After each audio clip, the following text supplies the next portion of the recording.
Hello friends, இனி நம்ம பார்க்க போகிற வண்டி 2019 ஜனவரி மந்தில் ரெஜிஸ்டர் பண்ண Bajaj Pulsar NS 200cc sparkling black metallic colour BS4 variant TN74 Nagercoil RTOவில் வண்டி ரெஜிஸ்டர் பண்ணியிருக்காங்க. வண்டியோட நம்பர் ஆஃப் ஓனர் பார்த்தீங்கன்னா சிங்கிள் ஓனர் கண்டிஷனில் இருக்குது. வண்டியோட பேப்பர் எல்லாமே கரண்டாக இருக்குது. இன்சூரன்ஸ் மட்டும் எக்ஸ்பைரி ஆயிடுச்சு.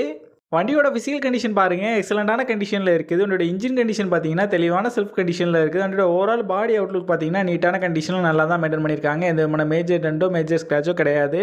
இந்த வண்டியிலே எந்த விதமான மேஜர் ரீப்ளேஸ்மெண்ட் எதுவுமே கிடையாது. வண்டியோட ஃப்ரண்ட் அண்ட் பேக் 2 டயர் தெளிவான கண்டிஷனில் தான் இருக்குது. எதுவுமே சேஞ்ச் பண்ணுற மாதிரி இல்லை. ரீசெண்டாக தான் ஜெனரல் சர்வீஸ் எல்லாமே கம்ப்ளீட் பண்ணியிருக்காங்க. இந்த வண்டி இருக்க லொக்கேஷன் கன்னியாகுமரி மாவட்டம் களியக்காவிலையில் தான் இந்த வண்டி இருக்குது. இந்த வண்டிக்கு அவங்க சொல்கிற ப்ரைஸ் 78,000 சொல்கிறாங்க. நம்ம சேனலில் வீடியோ பார்த்துட்டு வந்தேன்னு சொன்னீங்கன்னா ஸ்பெஷல் டிஸ்கவுண்ட்டும் கொடுக்குறேன்னு சொல்லியிருக்காங்க. இந்த வண்டி நீடு இருக்கவங்க கீழே விசிபிளான நம்பருக்கு கால் பண்ணுங்கள். இந்த வண்டியோட ஃபுல் டீட்டெயில் டிஸ்கிரிப்ஷனில் கொடுத்துருக்கேன், செக் பண்ணிக்கோங்க.